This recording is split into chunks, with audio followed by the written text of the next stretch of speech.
Hey, what is going on, guys? Welcome back to another episode of Pain to Profits. I'm your host, Samson Jagoras, and every single week we're bringing on entrepreneurs to help you guys save time and level up on your journey so that you can go from pain to profits. And today I'm actually sitting down with one of my very good friends, Patrick Sokup, who's a real estate entrepreneur. He's been in the game for a very long time, and he now runs his own real estate brokerage. And we're going to share his story about how he's gone from pain to profits in order to help you guys save some time and learn from his mistakes. We're also going to go in a little bit deeper on how he's really separated himself and his brokerage by way of content.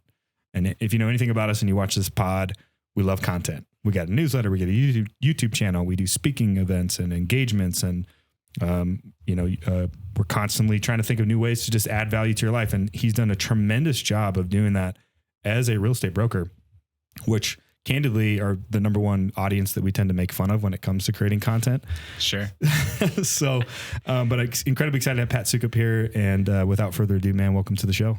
I'm excited to be here. Thanks for having me again. Thanks, bro. So this is actually a redo because we did this before. Right. The audio was bad. Yeah, that's great. So yeah, I think one of the things about leveling up. Yeah. And one of the things about being good at content is just being authentic and real. And so that's why I kind of want to start the story. I want to know a little bit more about who is Pat Sokup and how did you get to where you are today?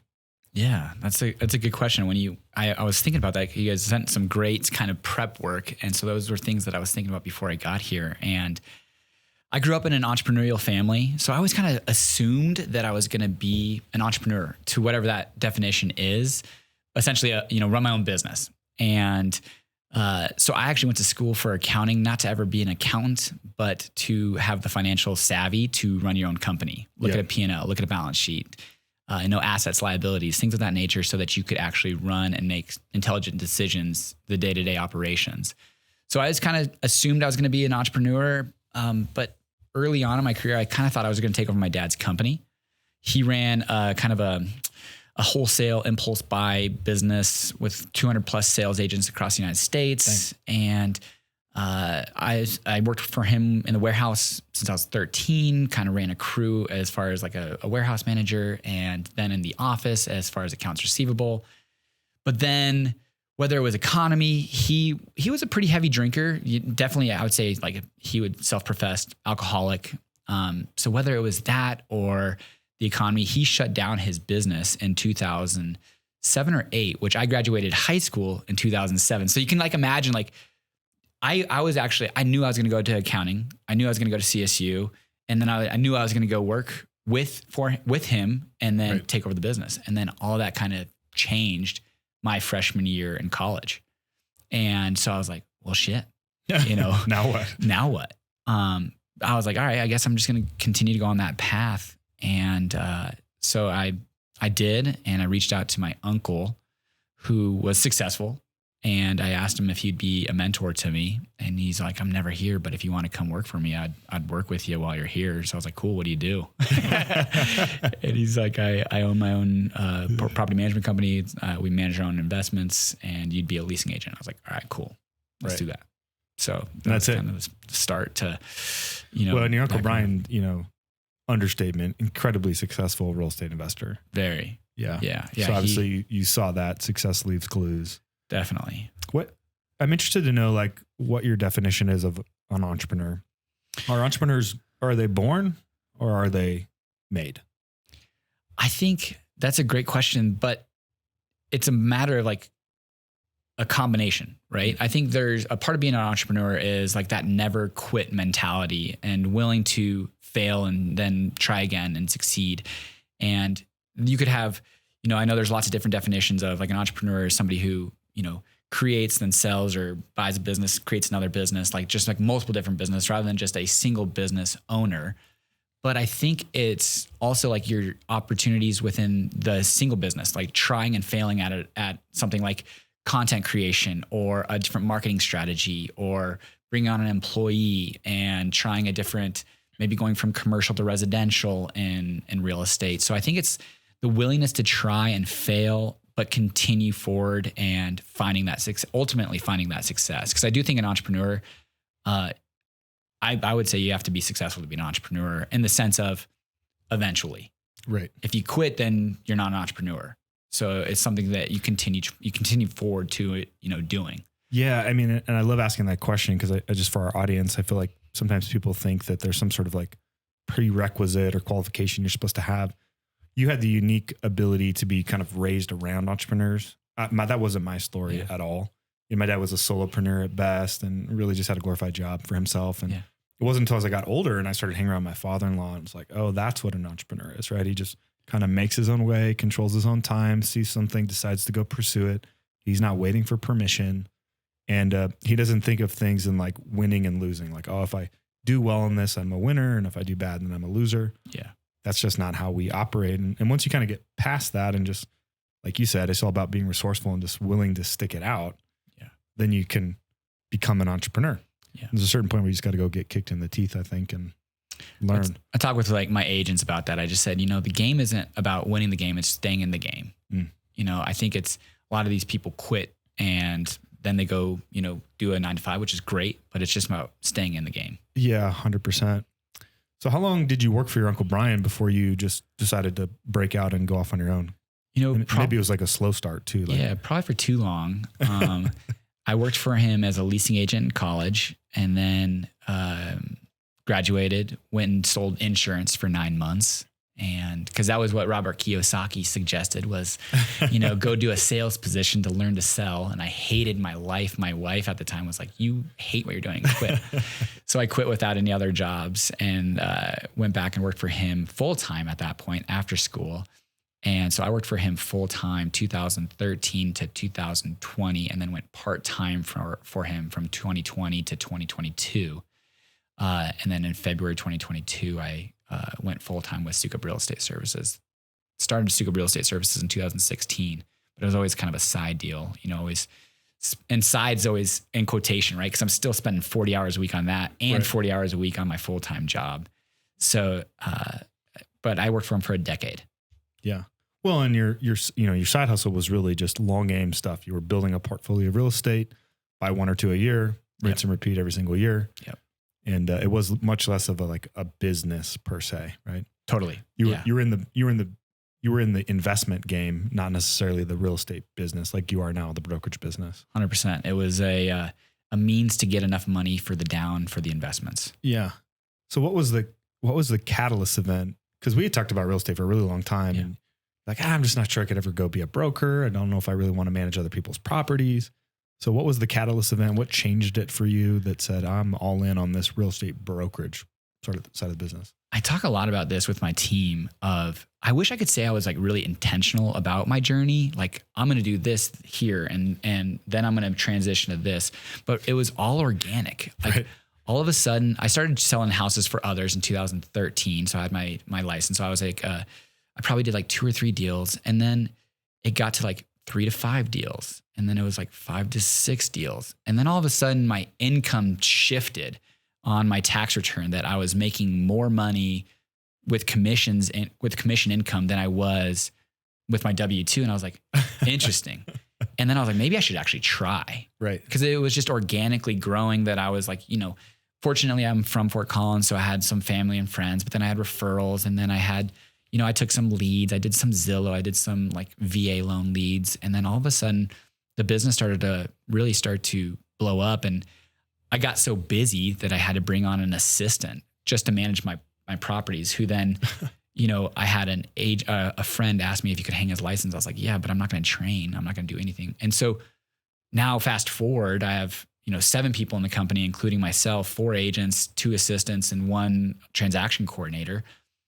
And it's like, damn, like we're doing like, we're doing $1 million a year in commissions and we're doing pretty well. Yeah. So now it's like, I guess we have a company. Yeah. I think that's kind of how it generally goes, right? You either just burn the boats and go all in and go figure it out, or you kind of have a rolling start. And you have you had a young family, kids, there's certain things that like that W-2 makes you feel like pretty warm and fuzzy. Yeah. I guess what advice would you have for the person who's, your best position to serve the person who you once were, right? So that person who's kind of sitting in a similar position and they're listening to this, what advice would you have for them? I would say I was pretty financially like conservative. I mean, I could have started way before. I could have left way before I actually left. And for me, that's the comfort level that I had. Cause like you said, I had a young family. I like the W-2 income for both security and also investments, because banks like W-2 income. Right.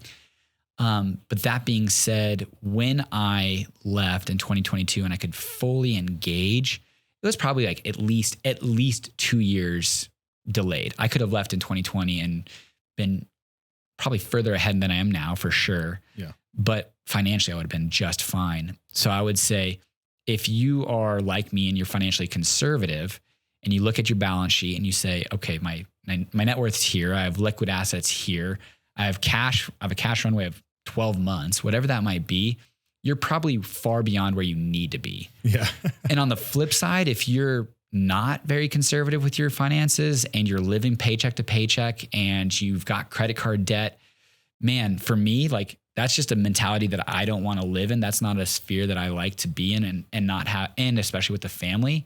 But you do you. Like, I mean, if that's like the risks you want to take and you feel like you've got something that's special and you want to take a loan out from a family member to start that, that's great. But for me, it was all about financial security, making sure, like, one of the questions that I know maybe we've talked about is, who am I outside of my entrepreneurial journey? And it's like, I used to answer like, I like to lift with, I'm 100% a family man. Like, that's all I care about right now. Yep. My time of life, that's all I care about.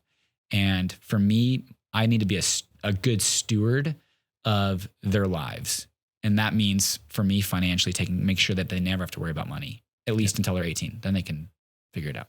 Yeah. It's a work-life sacrifice. Yeah. I think if you were totally single, no wife, no kids, no real responsibilities, you're playing the game totally different. Totally. But yeah, that's definitely the thing that slowed me down the longest. Was my marriage is so important to me and my kids are so important to me. And I'd watched too many entrepreneurs around me blow up their family life and their marriage because they overcommitted to this thing. And that pressure was overwhelming to them, to the point where they just kind of left their family on the back burner, picked their head up 8-10 years later, and their wife wants a divorce. Yeah.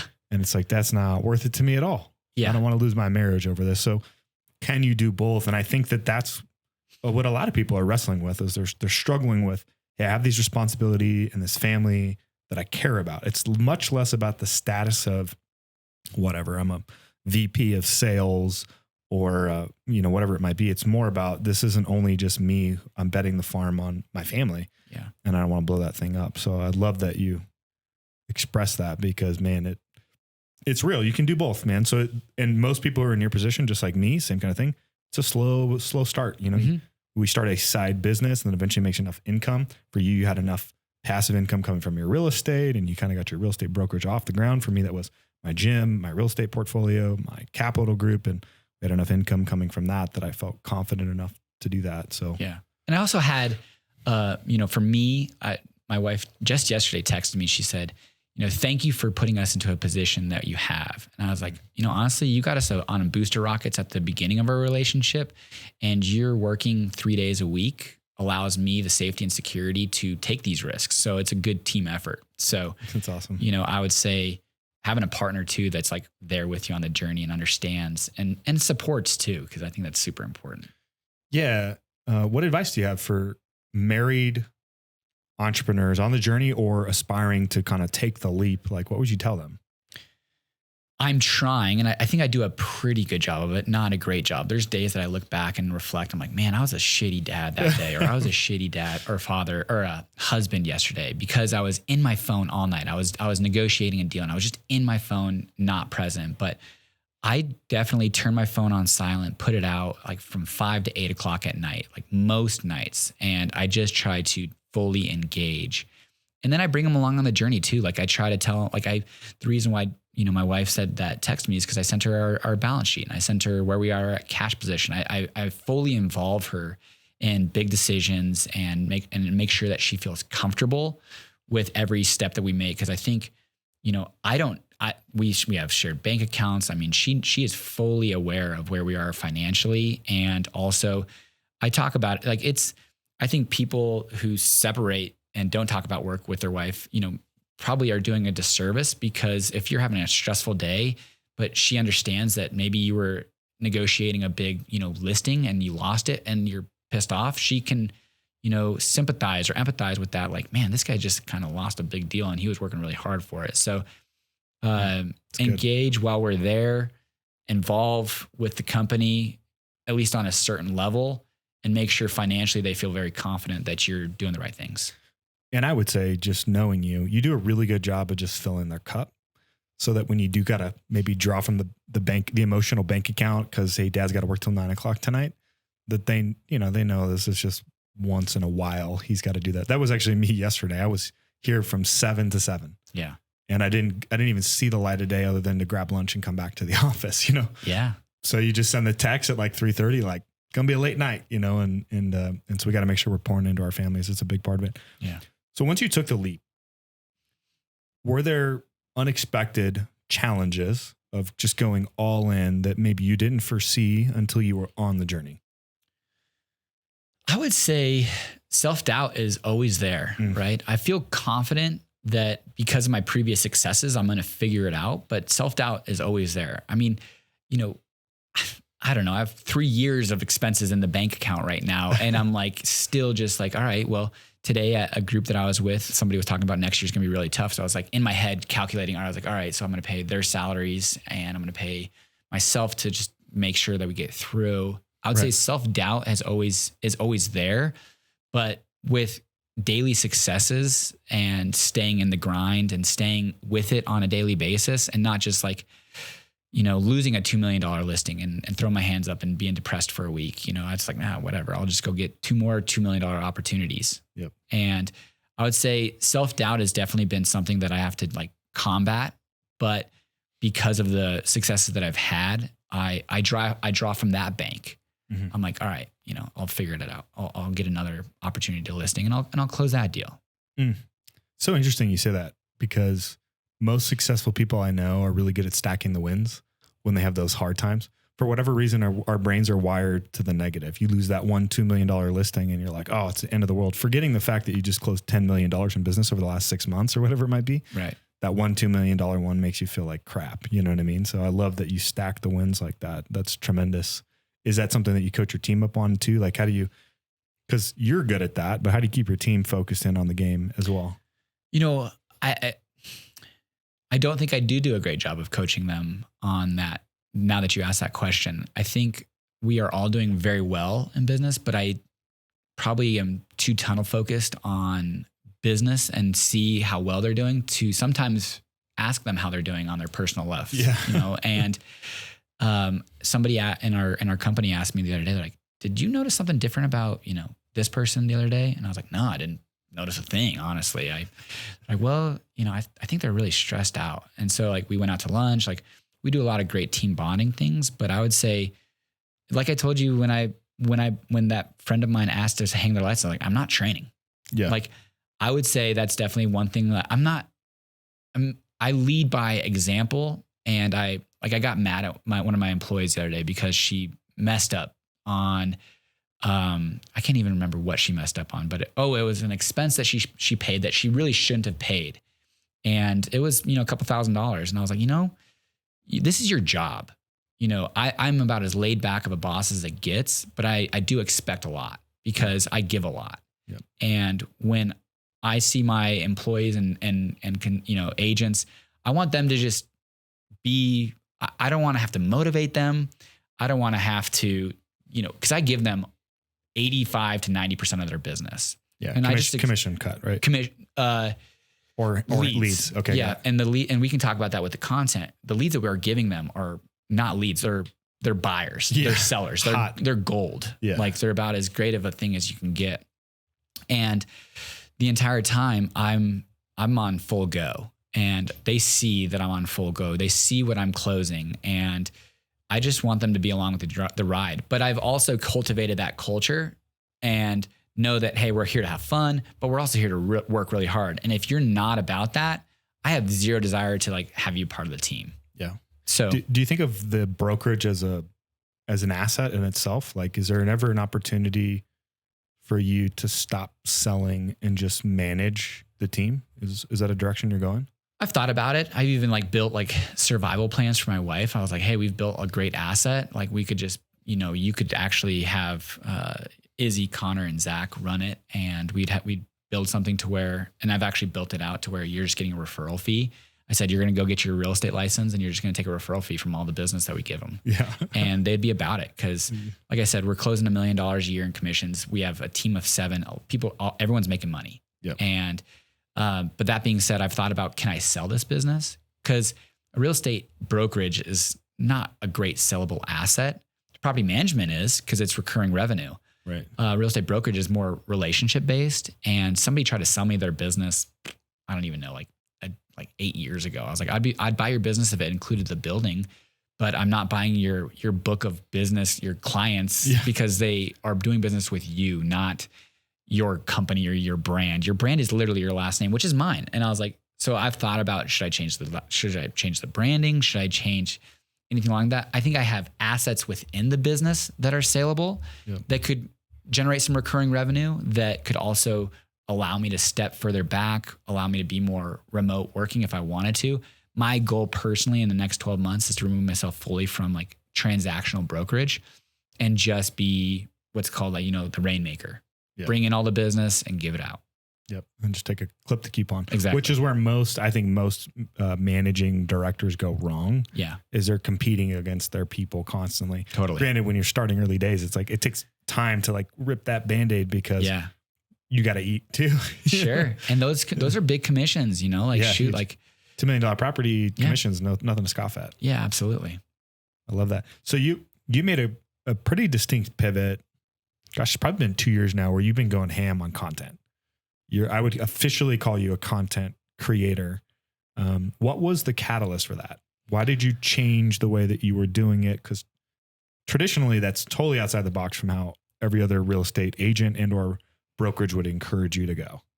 That's a great question. I've always been willing to take jumps and leaps at marketing opportunities, whether that was picking up properties off market by a unique sales tactic of sending a ratified contract to these off market owners, right? Or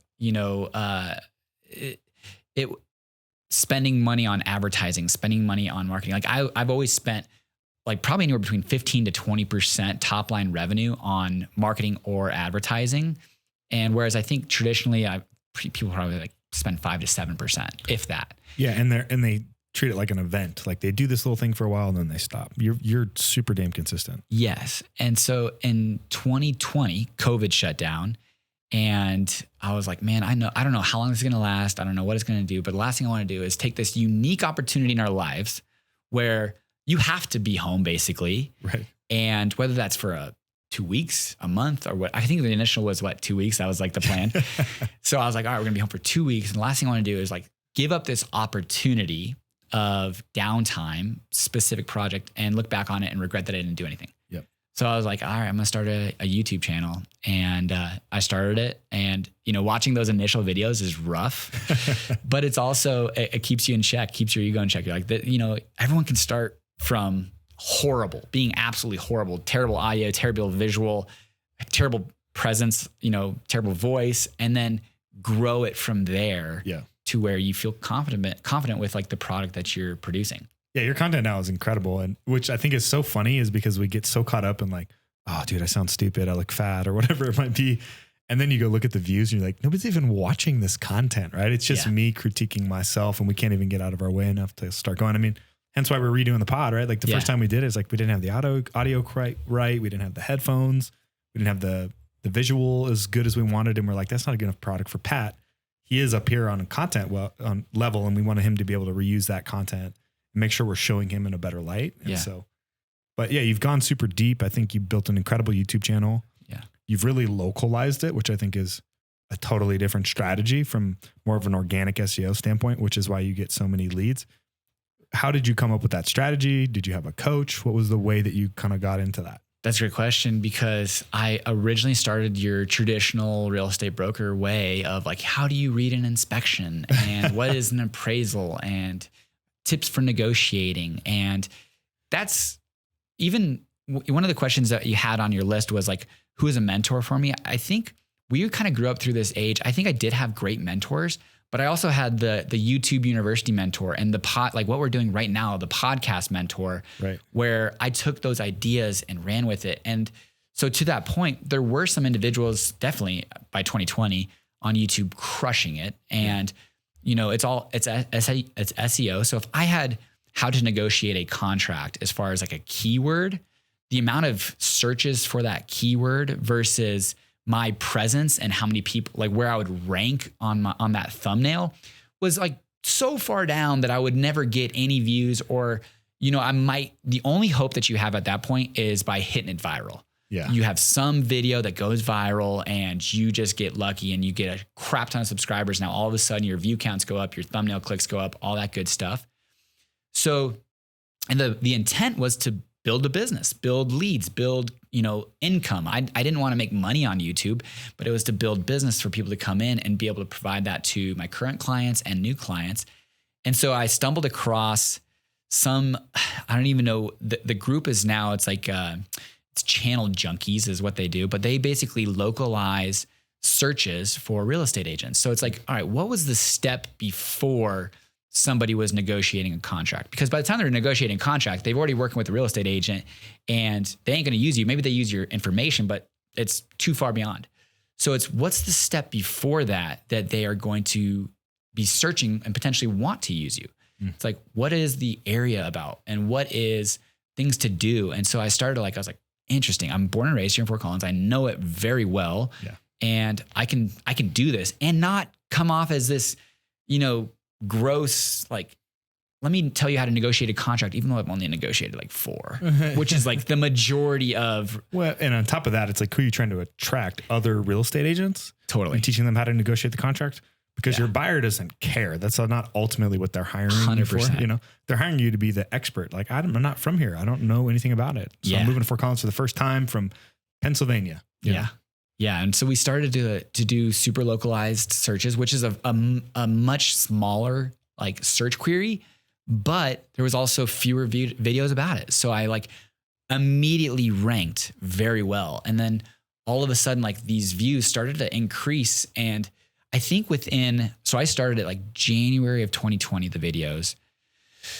And by like November of December that year, which is 11 months. So I stuck with it for 11 months, which is super hard. Like when you said, when you're getting 10 views, 15 views, that is depressing because you're spending 5, 7, 10 hours per video to get 7 views. And hiring an editor and like doing all these Absolutely. things. Yeah. I hired an editor within the first 5 videos because I was like, no way am I doing this. Like it is not your skill set. Not my skill set and I hate it. And so I got my first lead probably that November, December of 2020. And I didn't close my first deal until June or July of 2021 from YouTube. So it was 18 months of video creation until I saw any type of return. And now we're literally averaging 2 leads every 3 days. Damn. And at that point, what we're doing is I'm pretty much giving it to Connor, Zach, Izzy, and Caleb, and I'm cherry picking the gold. I'm like $2 million contract. I'll take that one. I'll take that one. Yeah, 100%. And because it's got to be worth your while. And one of my transaction coordinators, she asked me, she's like, why don't you take the $500,000 ones? And I was like, well, I could take the $500,000 buyer, or I could go create a video and bring in 5 more $500,000 buyers. Right. So what's the better use of my time? Time cost quality. Exactly. And so maybe the $1 million one is worth it, because I'm going to do that and it's going to be a good return on my investment. But like I said, my goal is in 12 months, I'm out and my team just takes all of it, which, for me is great. So what do you end up doing with your time when that happens? Creating better content, quality, and information. So like I spend probably anywhere between 5 to 7 hours on researching, per video. And then from there, uploading, downloading, editor. I mean, you're probably anywhere between 10 to 12 hours per video. Right. And I release 1 per week. So that's, essentially 10 to 12 hours at that point. And then honestly, from that point, it's just kind of overseeing. I'm still actively helping clients, still working on systems. Like we brought a project management software. So I'm trying to build out the systems, but like I truly want to just be able to like create the content, have a great systems, and have a small like brokerage. I don't recruit agents. We have a team. It's a team atmosphere. Basically, it's a shared commission pool. And I want everyone to. I told my dad the other day. I was like, I think we could all make $500,000 a year easy. Incredible. And like, that means me going from my current income to $500,000 and then coming from their lower income to up to $500,000. But I'm about that. Yeah, that's incredible. Where versus the traditional model is go get the cattle call, get as many agents as you possibly can.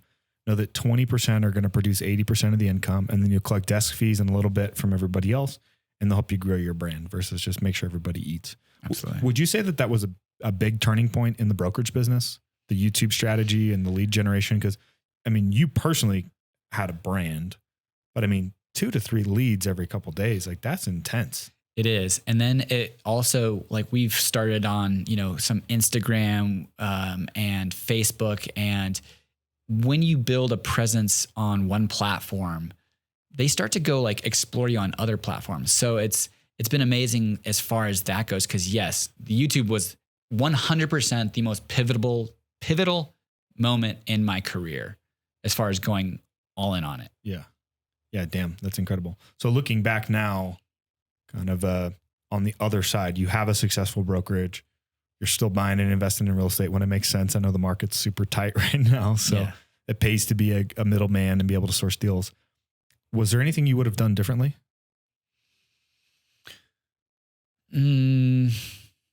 If there was anything I would have done differently, I would have left Brian sooner. So again, I started in 2020, left him in 2022. And that was just because I respected him. I said, I don't have the mental bandwidth to even be here for 20 hours a week. So I'm out. Yeah. And, that was a big change. It would be, I don't know if this is like greedy to say, but I could definitely have done it differently. Rather than bring on agents, I could have brought on salaried employees and pay them each $40,000 to $60,000 a year to go show properties and take all of those leads. But what's been fun is building that team, even though I'm not the greatest trainer or leader, and I, show by example, but they're making a lot of money. And that's probably been like the most exciting thing, is to see people's lives change within the company. Of like, you're 22 years old and you just bought a house. You're making $150,000 a year. You made $90,000 working 6 months last year. Yeah. Everyone's having fun. Everyone's chipping in. Like, we go to all these team vacations, and like, I was like, they paid for my dinner. It's been one of the most exciting and rewarding things. I would say probably the thing that I could have done better is pour into them now, talking, a little bit more, and show them, different ways that I close business. But I'm definitely a sink or swim, figure it out type of person. Yeah, but there's also just phases of the business, right? So like when you first start, you're trying to scale yourself horizontally. How does Pat get 80 hours a week? How does Pat get 120 hours a week? How does Pat get 200, 250, 300 hours a week? You got to go horizontal, and it's not going to be perfect. It's not going to be dialed exactly the way that you want it. Now is the time to start working on those duplicatable systems, and you're working on freeing yourself up to go do that so that you can go kind of to the next phase from horizontal scaling to vertical scaling. Yeah. How do I get each person to produce more revenue per head count? Yeah. And that's the secret sauce between the YouTube channel, the lead generation that you've created, and the ability for everybody to produce more revenue. That's ultimately what is going to be an asset. That's actually going to be more sellable than like, hey, I have this book. It's like, no, we have this consistent YouTube channel. It generates this many leads per month. It equates to this much revenue per head count. You could come in, step in as a managing director, take over this whole thing, and now you're making $1 million a year owning this business. Yeah. That's what no other real estate brokerage has been able to do.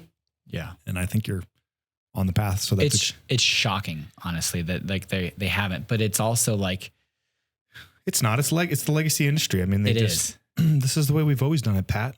Door knock. Yeah. Cold call. Yep. Take Zillow leads, be the grungy salesperson. They're so bad at content too. Yeah. Hey, if you're looking for buying a house, give me a call. Like, that's the only kind of content that agents tend to produce. What's up, guys? Hey, I'm just jumping on here real quick. It's like, simple hook. Yeah. Like hook, like just like as soon as I hear that, I'm just getting on here real quick, boom, scroll. Yeah. Well, it's not about me. Totally. Right. It's got to be about the customer. So it's, I love that. So any skills that you wish you would have had that you've picked up on the journey that you didn't really have when you fully took the leap?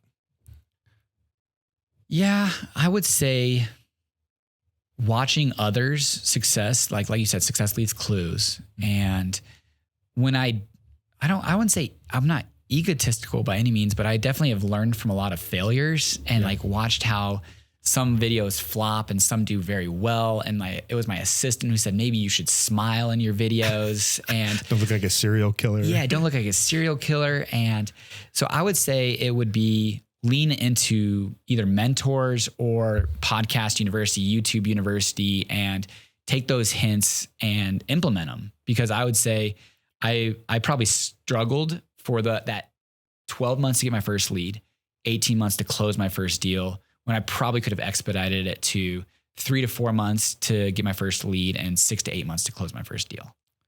Yeah, gosh, but I always say knowledge plus experience equals confidence and competence. Yeah. And when you don't have experience, like how do you overcome that? I guess you're looking for the attitudes, the skills, and the habits of other people, but there's just a certain point where we can talk about shooting a basketball all day and you can watch people and you can listen to all the tips and tricks, but you just got to go. Very true. Take a couple shots. Yeah. And there's nothing like actually feeling it and falling on your face and it's hilarious too. Like I'm all about helping, like I'll get reached out probably, I don't know, twice a month, like about how I've done it, what I can do, what they can do. And I'm an open book because it is absolutely people start and then stop. Yep. Because it is depressing when you get 50 views and it took that amount of time. And you have to just know that going in that this is going to be rough and I'm willing to look like an idiot for the next 8 months, which is really hard because we are in this like keeping up with the Joneses and like you will have people watching your videos that never comment, like, or engage. And you'll see you at a store, be like, oh, hey, I watched your video. Like I had no idea.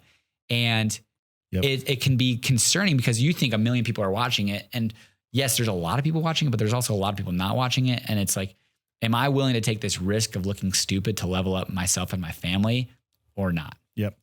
The stats say that 90% of people just consume. They don't engage. Only 9% engage and only 1% of people create. Yeah. And so, I think we're a testament to that on this podcast. We're like 30 episodes in. We have way more banked. We've even had to redo some. I committed to spending like $75,000 this year to bring it to life, knowing what you just said is like, dude, it's going to take way longer than you think. We tend to over anticipate what we can do in a year and undervalue like 3 to 5 years. And it's been hard. There's been times where we're like, dude, we got to figure out how to make this thing more profitable. Yeah. We're starting to cross that chasm now where people come to us. Hey, you guys are the content guys. Yeah. You guys understand how to build marketing. Hey, I know you buy businesses. Hey, I know you sell businesses. Hey, I need some help on this development. Hey, can you help me source some capital?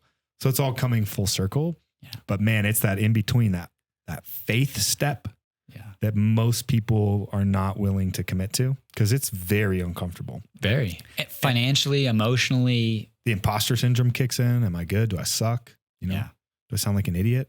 And I have the same experiences happen to me every single week. Well, even when you've been at the beginning, you're like, you could say you're a content creator. And I was like, am I? Yeah. And I've been doing it for 3 years now, essentially full time.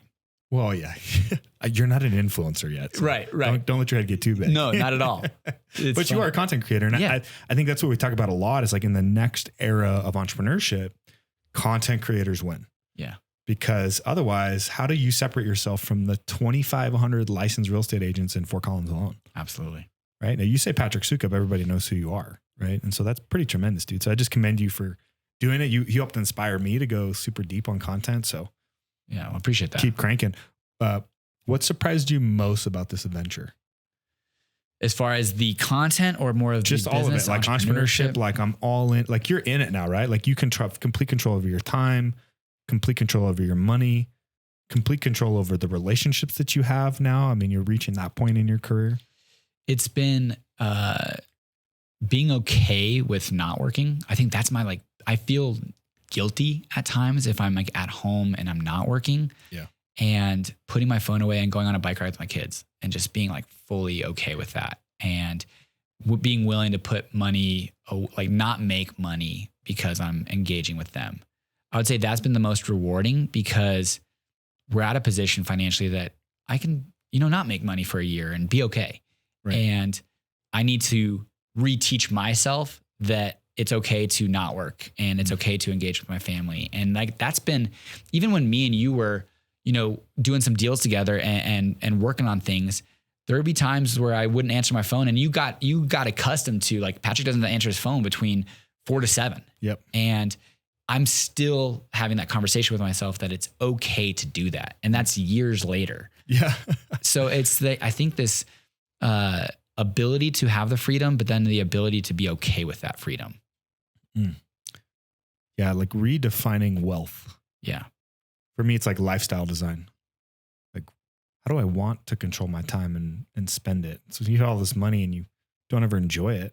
Yeah. I've been having a hard time personally lately, just with being where my feet are at, because we're in that just like mode where everything's starting to come at us. And so it's like yesterday I was telling you, like 7 to 7, I was just in it all day long. Absolutely. Pick my head up. Hey babe, what's up? Go to sleep and start all over again. Yeah. Clock goes at 5 o'clock. So yeah, being okay with not working, that's hard. It is hard. And because you were an athlete and I was an athlete, you go through and like, it's just like this, it's a lifetime of discipline, of getting up, working, having a goal, striving towards that goal.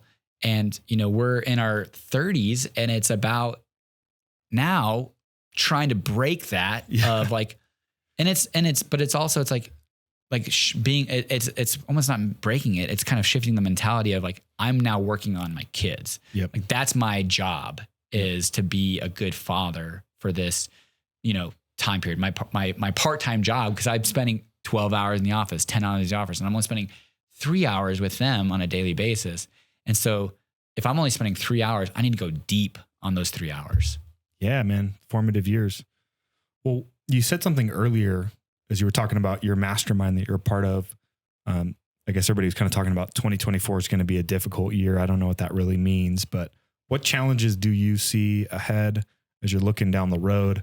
You are very calculated in that way. I think that's one of the things that you and I have always connected on, is kind of pontificating about the future and playing the game of how do we dance through it, But what do you see?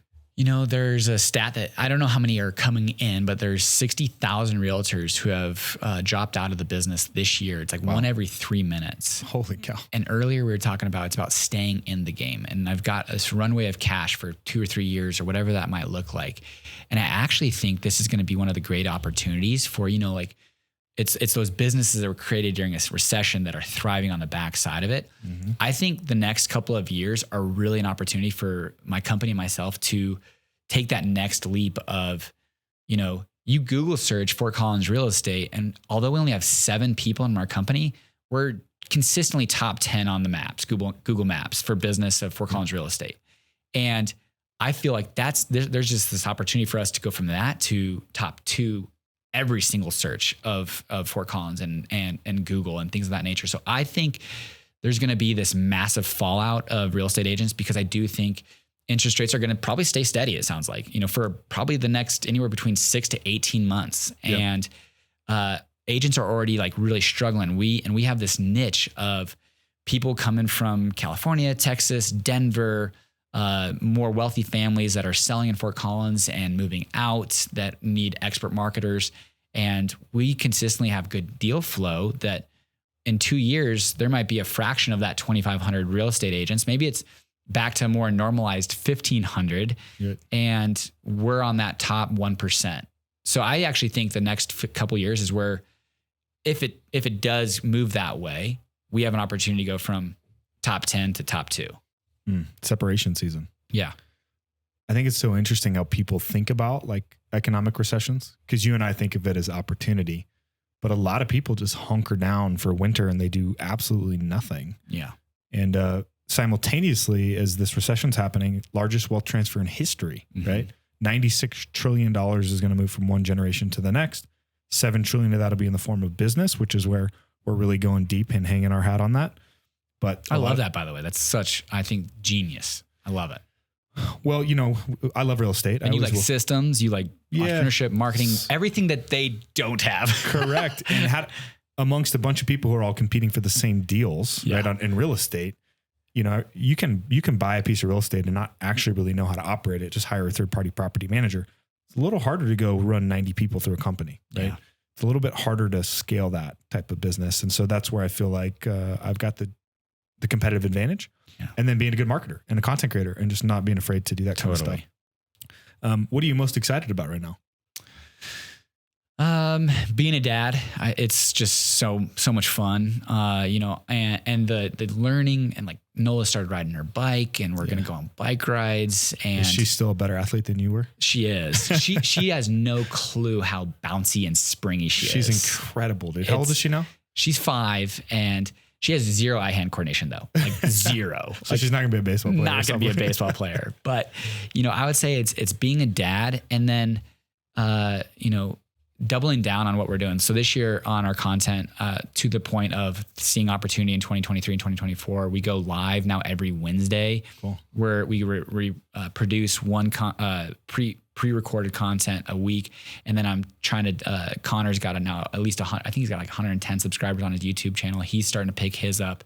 And so like we're as a team doubling down on our content and lead generation, and that we see that business really accelerating and allowing me the freedom to, like I said, 12 months, I want to be out as far as production and just focus on things that are bringing in business and then my family.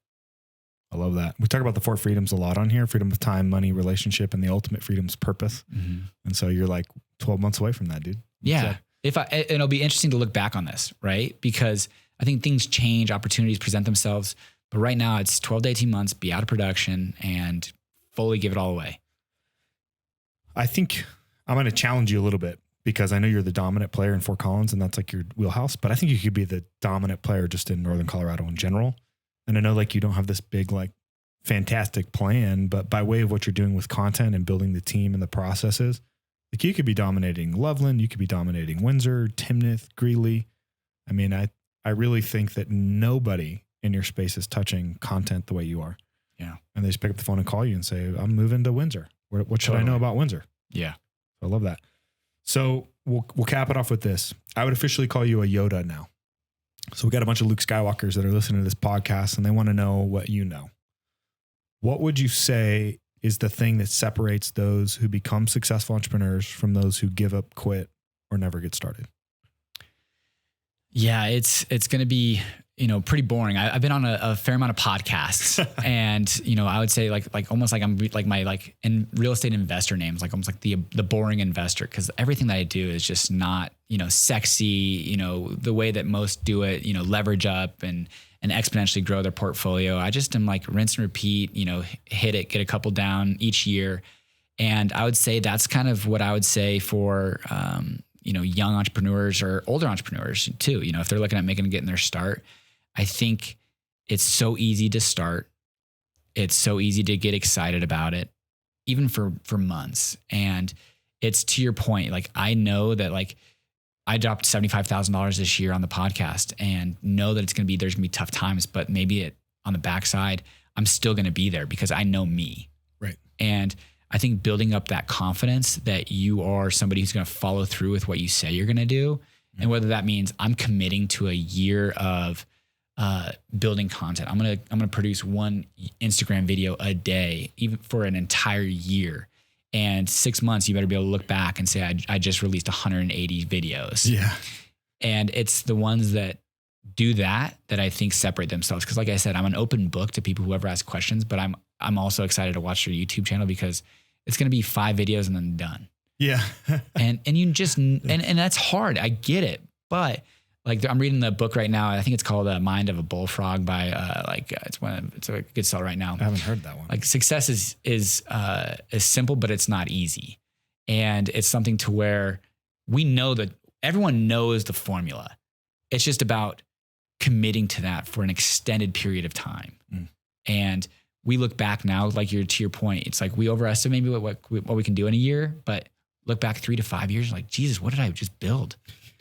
Like, it's only been 3 years and I've been doing the content and it's 2 leads every 3 days. Great. And how many subs do you have on your YouTube channel? I just want to put this in 1,600. I think it's like 1,650. Yeah, like for a local channel though, that's massive. It's by far the biggest channel in like Northern Colorado for like real estate, moving. There's other big channels for different things, but for what we're doing, we're I think 3 times as big as the next channel. And like I even look at theirs, I'm like, you could do a lot better. Not because of anything besides just you are clearly doing a good job, but just the inconsistencies. Like, you're missing gold, but hey, do you? Yeah, marketing is the big separator. Yeah. From everybody in this game.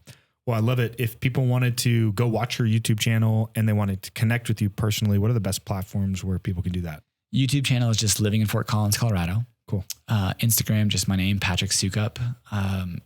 Pretty active on Instagram, not as active as I used to be because we're going just all in on the YouTube channel.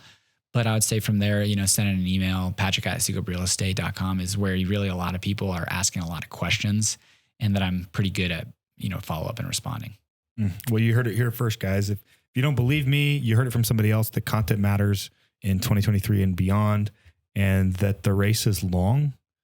There is no destination. And if you just stay consistent, it's inevitable. You will win. Absolutely. Awesome, bro. Until next time. Yes, sir. Thanks.